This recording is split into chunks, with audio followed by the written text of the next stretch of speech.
So we're in a series called Into the Fire, and the fire is really a metaphor of not the difficult circumstances you go through, but the choice that leads you into those difficult circumstances. Because every one of us will come to times in our lives when we face a decision, and that decision is to pick the easy path or the hard path.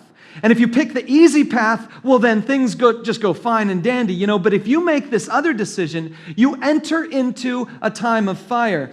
And the situation with those who would choose to follow Jesus is that we frequently find ourselves face to face with that decision where we actually have to choose, will I pick the easy road or will I do what's right and choose intentionally to enter the fire? We're not talking about those kinds of trials or circumstances or struggles that just sort of come upon you out of nowhere. We're talking about those moments in your life when you have to choose to enter into it. You might be face to face with a little thing, but if you choose to do the right thing, it'll become a big thing.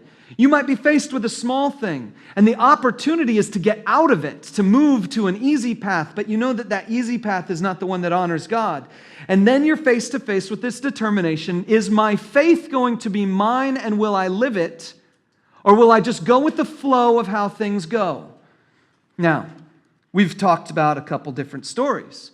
So far, we've covered Daniel chapter 1 and Daniel chapter 2, and so I want to review with you, remind you the two lessons that we've learned. In all of Daniel, there's a surface lesson and then there's a lower lesson. There's a layer 1 lesson and then there's a layer 2 lesson, and that's the way all Old Testament books of prophecy work. And Daniel technically is a book of prophecy. It comes in the context of the books in the Bible called the minor prophets. And so Daniel is really telling us some things that have two layers of meaning. Layer 1 of this meaning comes in just the basic storyline. And in the basic storyline, we see time and time again where faithful people enter the fire and are blessed by God. And so layer 1 lesson is this: God blesses the faithful in the fire. When they choose to enter in that moment of testing because they're trying to honor God, that's layer 1. And so if God does it for them back then, maybe He'll do it for us today. But that's just level 1 lesson. But there's another lesson underneath it that gives the power and the support and the strength to the layer 1 lesson. And the secondary lesson is really the bigger one, the more pervasive one, the more powerful one, and it's simply this: no matter what it looks like, God is still in charge. No matter what it looks like, despite all appearances, there is a God in heaven and He is totally in charge. And so because God is in charge, then I can trust that if I'm faithful, He can bless me. And so it's the layer 2 lesson that gives power to the layer 1 lesson. And even though we can make all kind of practical applications about layer 1, unless you get convinced of layer 2, none of it's going to really make a difference for you. And I encourage all of us that this is our moment to really get deep and to really say, do I firmly believe that above all other things, regardless of what it looks like, there's a God who's still in charge? That's the ultimate question. Now today, we come to a story in the Old Testament that's one of my all-time favorites. It's probably one of the first Bible stories I ever learned, and I learned it back in the late 70s because my sister had a vinyl album. That was back when they made music out of plastic. And it wasn't just digital, things that you download off of this internet thing. But there was this disc that had little grooves in it, and you would put it on another platform and it would spin. You know what I'm talking about? Have any of you seen one of these? It would spin, and then you had to put this needle, they called it, on it. And, as a kid, I was always afraid of needles, so I was really confused about what this thing was. But if you get it in the right spot on the record, it starts making music. And we had this Childs Fisher-Price record player that was really whiny and grainy, but the album was called It's Cool in the Furnace. And it was a story about these guys, Shadrach, Meshach, and Abednego, and it was actually, my sister had the record because the school was doing it as a play. They were performing it as a play. I went to this small Christian school, and they were putting on this play about Shadrach, Meshach, Abednego, and and Daniel, and they covered chapter 2, and they covered chapter 3, and so that's the first time I really got introduced to Nebuchadnezzar and his screaming, ranting about cutting everybody into pieces, and Shadrach, Meshach, and Abednego, and these guys. But this story carries inside of it one of the most profound statements in the entire Bible. In fact, there's a statement we're going to be looking at today that I think ranks number 2 in terms of all heroic statements that have ever been made by a human being. Number 2. Number 1 on that statement list is when Jesus is in the Garden of Gethsemane and he says to the Father in heaven in a prayer, he says, Father, would you take this cup from me?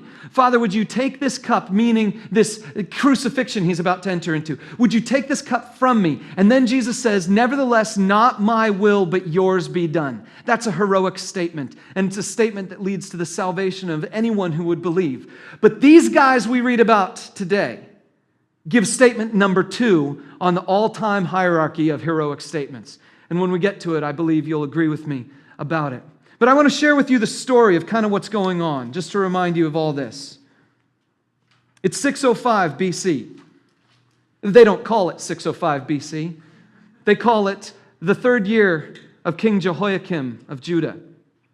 And Nebuchadnezzar has just sent an army to enter Jerusalem and to capture the best and the brightest of all who are there.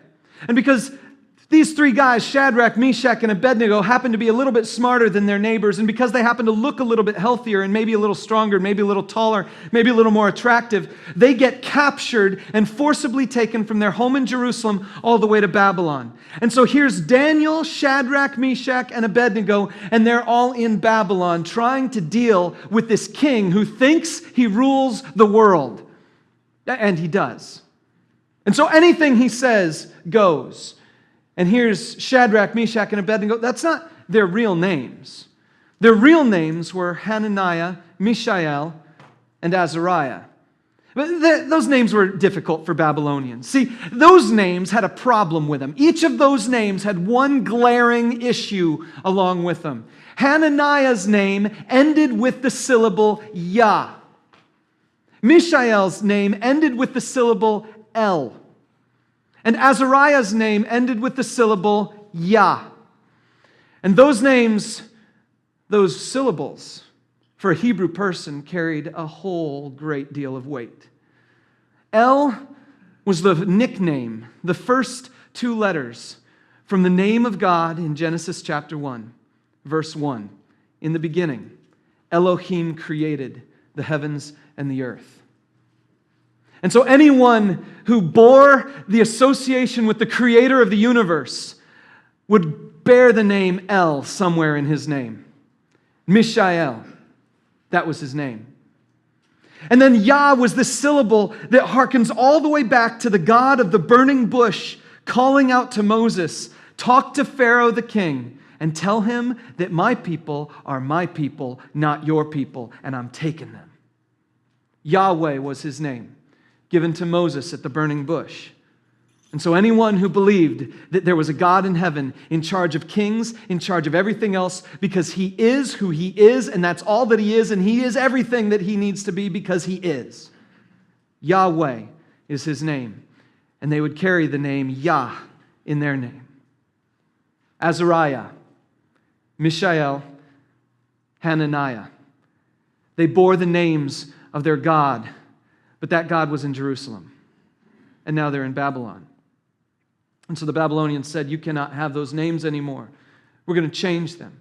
We're going to remove your God names because after all, he couldn't keep you in Jerusalem. After all, he couldn't conquer King Nebuchadnezzar. Nebuchadnezzar just walked in and took you. So we're going to give you Babylonian names, proving that you serve the Babylonian gods now. So take this, Shadrach and Meshach and Abednego. You serve our gods now. When they had taken their original names and just kind of morphed them and changed them and shaped them in such a way that they honored the Babylonian gods. And here are these 3 guys. They've been forcibly taken from their home, and now they're in a foreign land. They've been given foreign names, and people are disregarding the God that they thought was in charge of the world. But Daniel, their friend, has stood up to them. For 2 chapters now, Daniel has spoken up against the command of the king. The king has said, you will do this, and Daniel said, no, we can't. And then Daniel goes back to his 3 friends, and he says, no, we can't. And they follow him. That's chapter 1. They don't eat the king's food. Instead, they eat the food Daniel says they should eat, and they end up getting blessed by God as a result. Chapter 2, the king issues another decree. He says, all the wise men are going to die, all the people we brought from the other countries, Jerusalem, anywhere else, anyone who claims to know anything, all these best and brightest, they're all going to die because I had a dream and no one can tell me what it means. And Daniel says, hang on. You're not going to kill us. We're going to talk to our God. And he goes back to his buddies. He says, we're going to pray. And then in the middle of the night, God gives a vision not to them but to Daniel. And so Daniel goes back to the king. He tells the king the meaning of the dream, and the king says, you're right, that was it. Now you got it. I'm going to honor you, Daniel, and I'm going to honor your God. What can I do for you? And Daniel says, take my 3 friends, make them in charge of Babylon. I'll be in charge of the whole country with you, king, but make my 3 friends in charge of Babylon. And so they get promoted. And now these 3 guys. But there comes a time in everyone's life when they have to make the decision of whether or not the other person's faith will be mine. There's a time in everyone's life when they have to make the decision of whether or not I will choose the easy path or the hard path. And there's a time in everyone's life when they have to decide whether or not they will step out in faith plus doubt or choose the path of certainty and ease. And these guys face that decision in chapter 3. I want you to jot this down because this is a truth that goes with you, and it's okay. Every faith decision carries doubt. Every faith decision carries doubt. And so the question for you and me today is, what are we going to do when we face times where we need to trust? What are we going to do? Let's read Daniel chapter 3 and see what happens. Here's the setup. Chapter 3, verses 1 through 7. King Nebuchadnezzar made an image of gold, 60 cubits high, that's 90 feet, and 6 cubits wide, and set it up on the plain of Dura in the province of Babylon. He then summoned the satraps, prefects, governors, advisors, treasurers, judges, magistrates, and all the other provincial officials to come to the dedication of the image he had set up. So the satraps, prefects, governors, advisors, treasurers, judges, magistrates, and all the other provincial officials assembled for the dedication of the image that King Nebuchadnezzar had set up. And they stood before it. Then the herald loudly proclaimed, nations and peoples of every language, this is what you're commanded to do. As soon as you hear the sound of the horn, flute, zither, lyre, harp, pipe, and all kinds of music, you must fall down and worship the image of gold that King Nebuchadnezzar has set up. Whoever does not fall down and worship will immediately be thrown into a blazing furnace.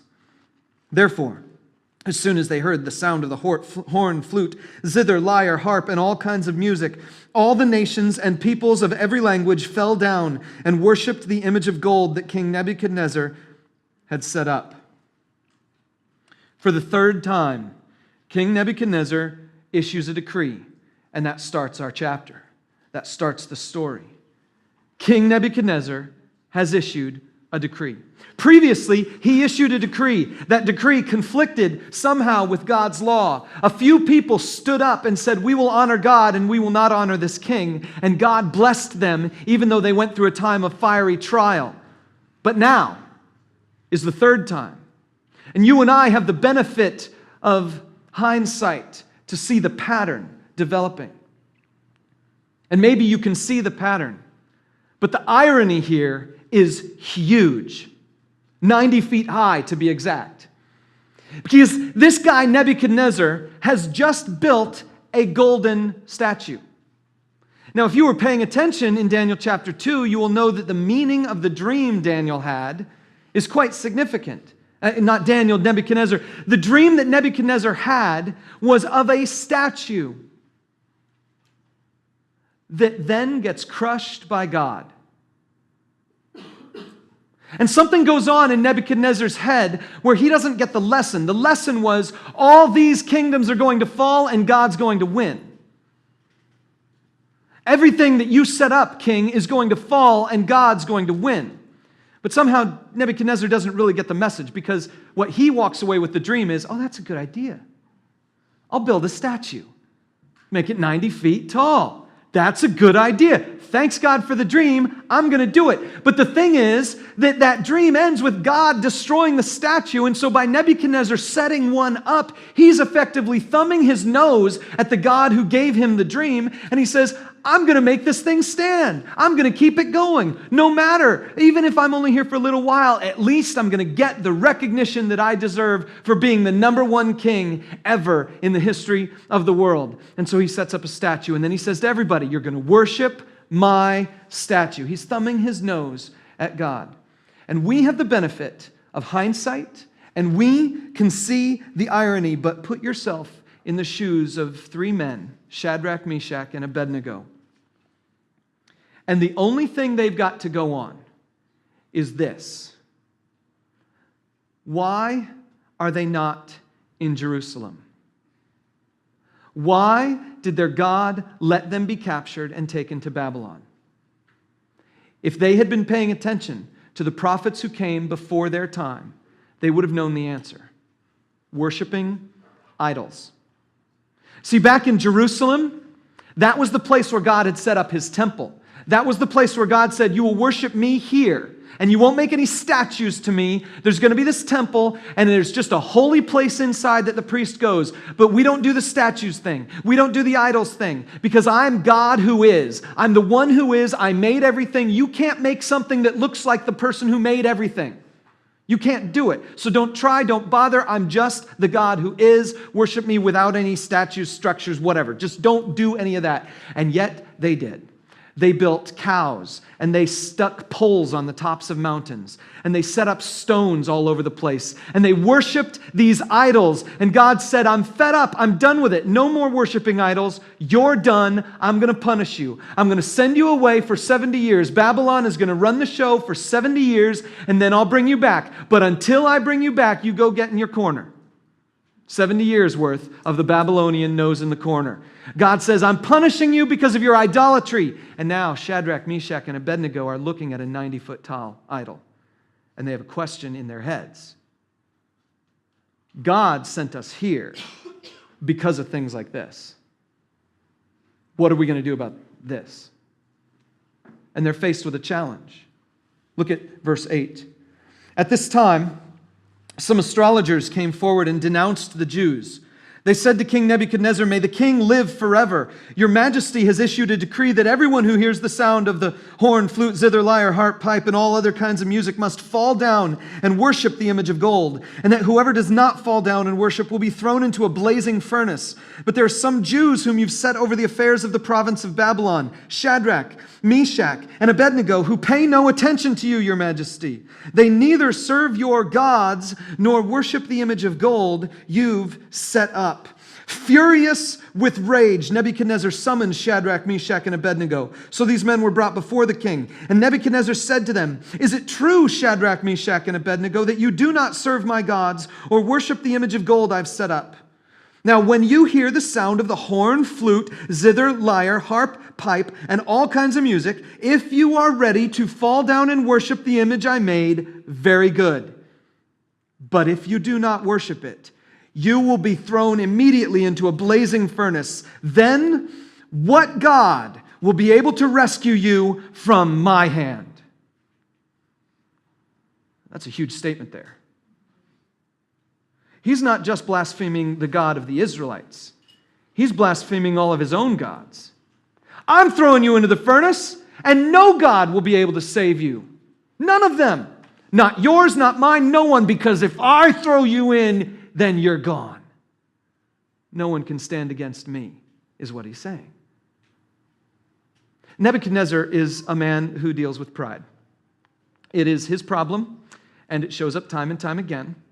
And by the time we make it to chapter 4, we will see it reach a head and God deal with him in a very severe way. But right now, God's not dealing with Nebuchadnezzar directly because he wants to give him one more chance. And that one more chance for him comes in Shadrach, Meshach, and Abednego. What are they going to do?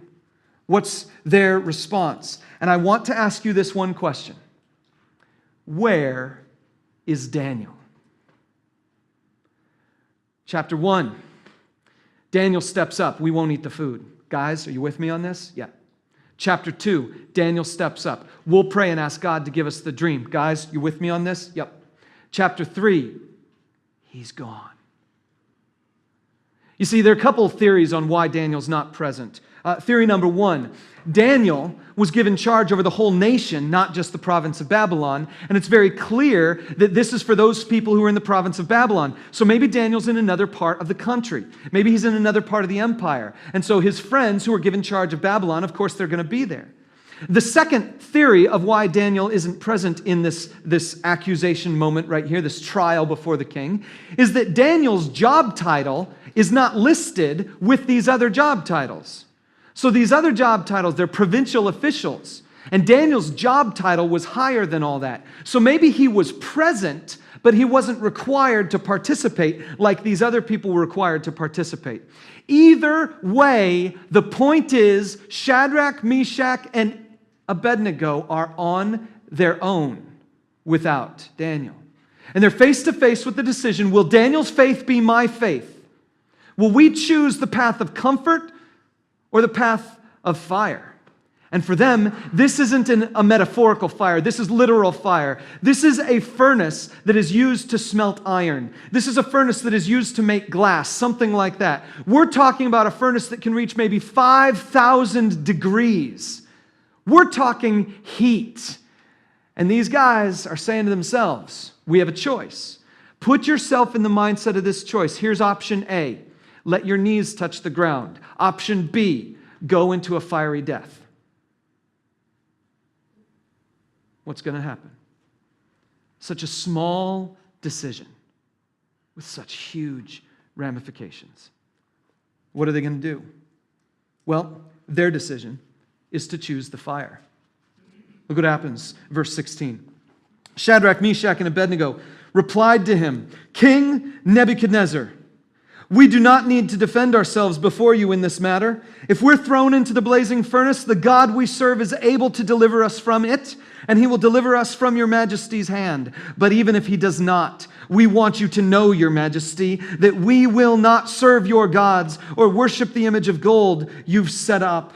Then Nebuchadnezzar was furious with Shadrach, Meshach, and Abednego, and his attitude toward them changed. He ordered the furnace heated 7 times hotter than usual, and commanded some of the strongest soldiers in his army to tie up Shadrach, Meshach, and Abednego and throw them into the blazing furnace. So these men, wearing their robes, trousers, turbans, and other clothes, were bound and thrown into the blazing furnace. The king's command was so urgent, and the furnace so hot, that the flames of the fire killed the soldiers who took up Shadrach, Meshach, and Abednego. And these 3 men, firmly tied, fell into the blazing furnace. They chose it. They chose it. They chose the fire.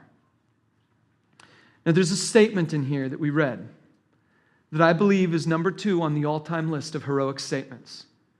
So I want to look with you at the details of what they just said. Here, let's just take it all bit by bit. As Shadrach, Meshach, and Abednego look at the king and they say the first thing, they say, we don't need to defend ourselves to you. Now that right there should take you off guard. Because after all, we live in a society where we're constantly trying to defend ourselves. Someone says something about us, I want to defend myself. Someone does something towards us, I want to defend myself. Someone does something to someone else, and I defend myself just in case it comes my direction. We want to defend ourselves at all times, and we're always on high alert. You're a Christian maybe, and someone says something about your faith, and so you say, well, that's all right. I'm going to go into there, I'm going to tell people why I believe what I believe. I'm going to tell people why it works for me. I'm going to tell people why they should believe it. I want to defend my faith. Some of you don't feel you can defend your faith, and so you avoid those confrontations altogether. If someone says something about your faith, you just sneak off to the side, choose the easy path. But all of us believe we somehow need to defend ourselves, and that defending ourselves is the fire. But it's not. They say, we don't need to defend ourselves to you, king. You might be the king, but there's a God in heaven. We don't need to defend ourselves. The second thing they say is they say, our God is able to save us from the fire. Our God is able to save us from this circumstance. My God is so strong and so powerful, He can do this. He can save us from the circumstance. But the second phrase is even more important. They say, but God will save us from your hand, O king. Now see, this is crazy. They're saying God might save us from the difficult circumstance, but he will save us from the enemy. He might save us from the circumstance. He will save us from the enemy. Because you know what? If they die, Nebuchadnezzar can't do anything to them. He can't touch them. God's got them. And even if they die, God has saved them from Nebuchadnezzar. What can Nebuchadnezzar do except a little bit of death? I mean, come on, really. In the grand scheme of things, is that much? Is that much? Jesus would say, don't fear the one who can send your body to the grave. Fear the one who can send your soul to hell. You know, that's where you should be afraid. So these guys are like, man, I know he can save us from the circumstance, but I know he will save us from this king. And then comes the most powerful, faith-filled, brave statement that any human being has ever said. Number 2 is this. But even if he does not,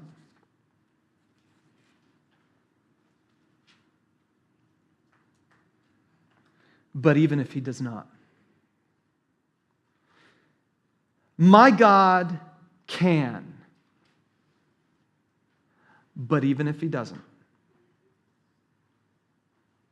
my God is able, but even if he doesn't, we will not serve your gods or worship your idol. It's in this statement right here that we see faith in action on a level that is never seen. Even Jesus, when he's in the garden, he's praying to his Father, and he says heroic statement number 1. And his heroic statement is, Father, your will, not mine. That's heroic. It changes the world. It brings salvation and forgiveness to every person who would believe it. It's awesome and amazing and heroic. It is number 1. You can't doubt that. But number 2 has more faith because Jesus knew he was going to come back. Jesus, it was part of the plan from all eternity past that he would go to the cross and then he would be in the grave for 3 days and he would come back. He had said it to his disciples. He told it to them weeks before, months before. He told it to them time and time again. I'm going to be killed and then I'll come back. He knew the plan. He knew the strategy. He knew it was going to be painful. He would like to avoid it if possible, but he was willing to follow the Father's plan no matter what, but he knew the outcome. These guys don't know the outcome. For them, it's all about this. God is able, but if he doesn't. And in that statement, in their doubt, there is stronger faith than anywhere else. Because see, faith isn't a blind walking onto a bridge that you can't see. You know, faith isn't saying, all right, I have no evidence whatsoever, but I'm just going to do it anyway. That's not faith. And faith is not, I know all the things, I've put it all in line, now I've made a firm decision, everybody's told me the truth, I'm convinced it's true, so now I'm going to act on it. That's not faith. Faith is this. I'll just give you a quick definition. Faith is trusting what God says even when I don't know what he'll do. Trusting what God says even though I don't know what he'll do. God can save me from the stuff. He will save me from your hand. But even if he doesn't, he's still my God. I want to give you an opportunity to interact with that thought. I'm going to stop right now. We're just going to take a minute of quiet because I want you to fill in some blanks that I'm not going to fill in for you. Here's some blanks that are just blank, and they're just for you. I want you to jot this down. God is able to what? But even if he doesn't, I will. What? Take just a moment. Reflection right now. Fill in those blanks for you.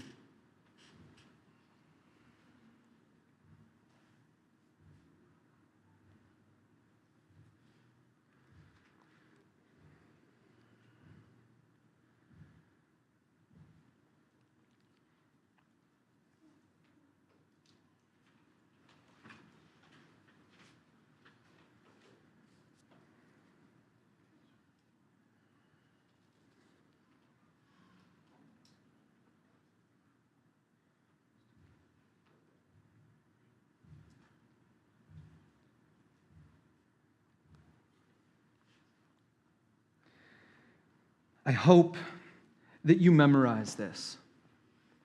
I hope that deep in the deepest areas of your soul, you hang on too tightly. But even if he doesn't, I will. Not to say God is going to let you down, so you need to keep your end of the bargain, but to say, even if my expectations aren't met, I will still follow him. And the result of this story is as inspiring as it is amazing.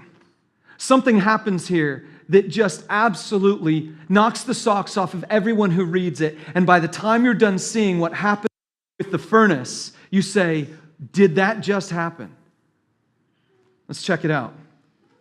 Verse 24. Immediately after the 3 men fell into the blazing furnace, then King Nebuchadnezzar leaped to his feet in amazement and asked his advisors, weren't there 3 men that we tied up and threw into the fire? He's like, okay, now hang on. We got to get our facts straight here. I sent 3 men, right? Were there 3? Yes, there were 3. Shadrach, Meshach, and Abednego. Was Daniel with them? No, he wasn't with them. Just 3 men, right? 3 men, Shadrach, Meshach, and Abednego. Did we remember to tie them up? Yeah, we tied them up. Did we tie them up? Are you sure? Yep, the guys who tied, well, they're dead now because they threw them in and now they're lying there. But they were tied. Yep, these 3 men were tied. And the king says, I've got to make sure of this because I see right here. They replied, certainly, Your Majesty. He said, but I see, look, I see 4 men walking around in the fire, unbound and unharmed. And the 4th looks like a son of the gods. That's a weird phrase right there. Now, every single statement there is just odd, okay? He's got 3 things that are super odd. 1, we threw in 3, I see 4. What just happened? Odd number 2, we threw in guys who were tied, I see them unbound. That's just weird. We threw in 3 normal humans, and the 4th dude is all shiny. The 4th dude is like walking around there with them, and he looks different. He's like taller, brighter, something. I don't know. And of course, on top of it, they're in a blazing furnace. You know, and he's not even recognizing. It's almost like it's fire. You know, they're not on fire. But he does say they're unbound, they're unharmed. And it's like, what's going on here? So then verse 26. Nebuchadnezzar then approached the opening of the blazing furnace as close as he could get without killing himself. And he shouts, Shadrach, Meshach, and Abednego, here it is, servants of the Most High God, come out, come here. So Shadrach, Meshach, and Abednego came out of the fire, and the satraps, prefects, governors, and royal advisors crowded around them. Yeah, I would too. Crowded around them. They saw that the fire had not harmed their bodies, nor was a hair of their heads singed. Their robes were not scorched, and there was no smell of fire on them. You can look at this story and you can say, holy cow, they went into the furnace and they survived. Miracle above miracles. That's a huge miracle. The guys who threw them in died, but the guys who went in didn't. How's that happen? They survived. They didn't smell like smoke. They didn't have a singed hair, and they didn't have any of their clothes. Remember, they went in with turbans and trousers and like baggy stuff. You know what I'm saying? And they come out, and nothing's been affected. And if that's not a big enough miracle for you, who's the 4th dude? What's that all about? For years and years, scholars have debated who it might be. And there are really 2 options. Option number 1 is that it's an angel. In fact, the king says that later on. He says in verse 28, praise be to the God of Shadrach, Meshach, and Abednego, who sent his angel and rescued his servants. Option number 1 is it's an angel, and an angel is some spiritual, supernatural messenger from God. Option number 2 is that this is Jesus himself. Now, the text doesn't tell us. Nowhere in the New Testament does it tell us. There are a couple times in the Old Testament we get hints that the thing who's there, whatever it is more than just your average ordinary angel. But the thing that's there is somehow God in human form. And so the God that we know in human form is Jesus. He's the one, the Word became flesh, John tells us. And so in these Old Testament passages, there are these moments, these hints, these times when we get a picture that maybe this is more than just your average ordinary angel. Maybe this is Jesus himself making an appearance. And we don't have definite proof of any of this, but we do know this for absolute certain. 3 go in, 4 are in, 3 come out. And that 4th who's in there is recognized by a pagan as being way better than any of the rest of us. And so I'll simply say this. We don't know how mechanically God did it. And we don't know who biologically is in there. But we know this. God showed up in the fire. Jot this down. The sovereign God meets the faithful in the fire. He meets the faithful in the fire. He might rescue. He will deliver us from the enemy, but He will show up. And even if He doesn't do what I hope He does, He'll be there in the process. I want to share with you James chapter 4. Take a look at this verse here. It'll be on the screen. Submit yourselves, it says, to God. Resist the devil, and he will flee from you. Come near to God, and He will come near to you. Little did Shadrach, Meshach, and Abednego know that walking into the fire was coming near to God, but that's where they found Him. All they knew was idols got us into this mess. They will not take us deeper. Our God is in heaven. And even if He doesn't come through for us, we will stay faithful to Him, and God shows up. Come near to God, and He will come near to you. Humble yourselves before the Lord, and He will lift you up. This is the way God works. Let's read the rest of the chapter. Nebuchadnezzar said, "Praise be to the God of Shadrach, Meshach, and Abednego, who sent His angel and rescued His servants. They trusted Him and defied the king's command, and were willing to give up their lives rather than serve or worship any god except their own God. Therefore, I decree that the people of any nation or language who say anything against the God of Shadrach, Meshach, and Abednego be cut into pieces, and their houses be turned into piles of rubble, for no other God can save in this way." Then the king promoted Shadrach, Meshach, and Abednego in the province of Babylon. God even lifted them up to a higher position than before. Once again, the king acknowledges God. But is it really from his heart? In chapter 2, he acknowledged God, and then he built a statue. In chapter 3, he acknowledges God, even calls Him the Most High God. But when we come to chapter 4 next week, you'll find that it didn't quite sink in. A little bit more work needed to happen in that dude's heart. And so right now, what I want to do to close out our time is I just want to ask you to find yourself in this story. There are at least 3 places where I think you might find yourself in this story. Place number 1, like Shadrach, Meshach, and Abednego, maybe you're in a place where you have come to that decision where you have to say, is this faith going to be mine, or am I just going to be satisfied with letting it be other people's? Will this faith of other people be mine? Maybe that's where you are. Maybe you, like these guys, are in that place where you say, I've got a decision to make. This is the second place you might find yourself. I've got a decision to make, and my options are to pick the easy path. It's just touching my knee to the ground.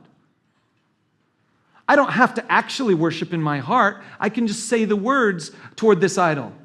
I can just be there on the ground I can mumble if I want. It doesn't have to be enthusiastic. He just said I had to get down. So just get down. Maybe you have to pick the easy path or the fire.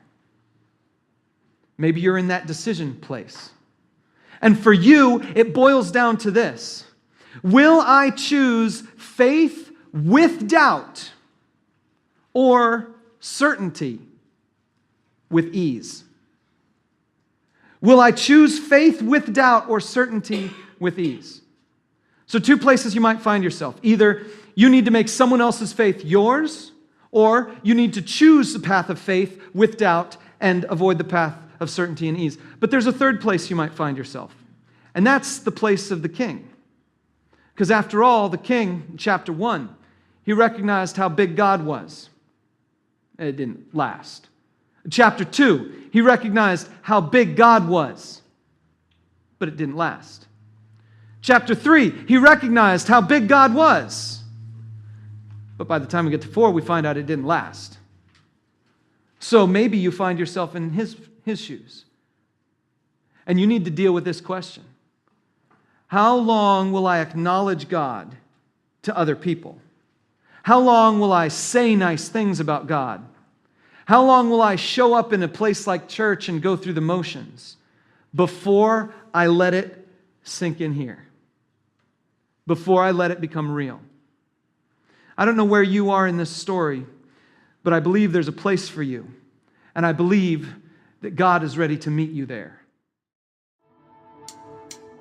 Thank you for listening to this message from Lafayette Community Church. We believe that God has a full and fulfilling life in store for you, and we want to help you live it.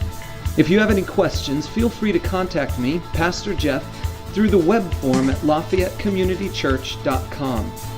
And as always, I encourage you to plug into a solid, God-honoring community wherever you may be. Life is a journey, and no one should ever walk alone.